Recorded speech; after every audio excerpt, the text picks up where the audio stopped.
Olá, seja bem-vindo a mais um Léxico Psicanalítico e hoje nós vamos falar sobre análise pessoal.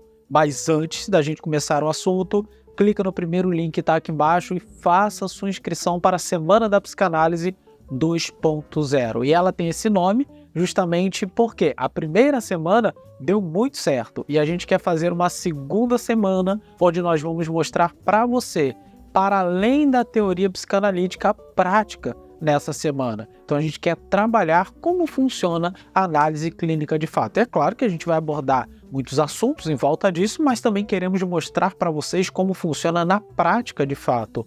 E isso vai ser muito relevante para a sua clínica e para você, como futuro profissional psicanalista. Então, não perca a oportunidade. Se você tem o interesse de ser um psicanalista, clica aqui no primeiro link e acessa a nossa Semana da Psicanálise 2.0. Bom, vamos para a análise pessoal. Primeira coisa que a gente precisa compreender é que o Freud, desde muito cedo na psicanálise, ele descobriu que precisava-se de fazer uma análise para além da autoanálise, porque autoanalisar-se, segundo ele, não funciona. Ele vai descobrindo o próprio processo e ele tem, parafraseando Freud aqui, ele tem uma fala e onde ele expressa de que se fosse possível autoanalisar-se, ele já o teria feito, uma vez que ele teria, todo esse ferramental para olhar para dentro de si. Porém, olhar para dentro de si revela uma ideia de que nós não estamos olhando por fora de um determinado objeto, mas por dentro. Então, logo, nós estamos nos relacionando diretamente com ele, sendo assim contaminados, vamos dizer assim. Então, para que a análise seja feita de uma maneira um pouco mais correta, ela deve acontecer do lado de fora. Por isso que autoanalisar-se não constitui um processo formador terapêutico. Pode servir para muita coisa, para você se conhecer um pouco mais, para você ter uma noção do que você passa, de quem você é, para você criar até ideias do que você vai fazer da vida, meditar religiosamente, enfim. Você pode autoanalisar-se de muitas formas, mas não para formação terapêutica e não para tratar um sintoma que se estabelece a partir de um sofrimento. Se há um sofrimento psíquico, esse sofrimento ele deve ser tratado numa relação terapêutica. E assim o Freud vai descobrir que ele precisava de uma relação terapêutica, ou seja, de uma análise pessoal de fato, para que ele pudesse então caminhar, andar, crescer na psicanálise. Então, desde muito cedo ele estabelece a ideia de que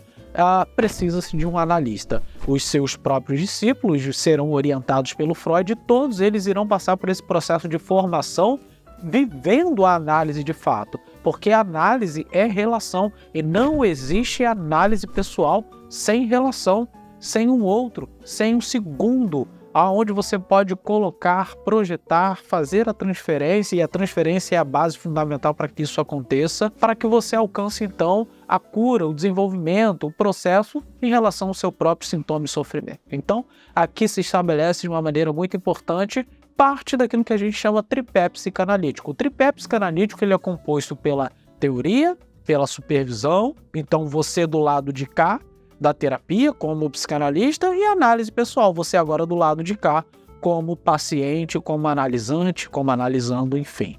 Então, para que esse triângulo, para que esse tripé de fato aconteça, você precisa tanto da teoria quanto da experiência, sendo supervisionado por um outro profissional, atendendo alguém, mas não essa supervisão não é na mesma sala não, tá, gente? Não é junto não. A gente vai explicar isso melhor. Em terceiro lugar, a análise pessoal, você sendo paciente de alguém. E é muito importante entender a análise pessoal como um processo de cura de si mesmo, tendo aquilo que levar de si.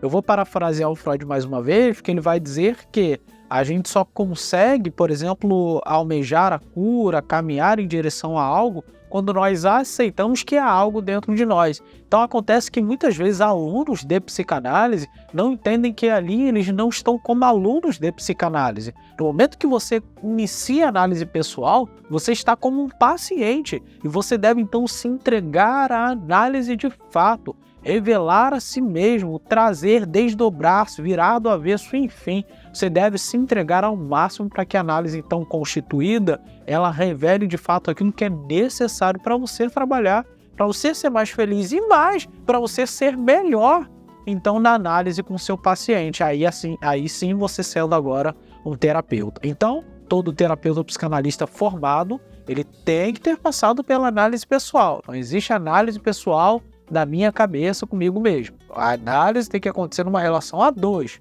transferencial, você virado do avesso. Não é o aluno Sérgio, é o Sérgio, o paciente Sérgio, o sofredor Sérgio, ele ali na análise. Para que ele então passe por um outro processo que seja aí sim a supervisão, onde você começa então a viver experiências, casos, então essa importância de lidar com o outro também do outro lado da mesa, ok? Então a análise pessoal desde cedo é parte constituinte do tripé e é o tripé que forma um verdadeiro profissional psicanalista. Espero que vocês tenham gostado de mais um Léxico Psicanalítico e não se esqueça, a Semana da Psicanálise 2.0 tá chegando. Clica no primeiro link que tá aqui e acessa para você não perder nadinha. Eu espero você lá.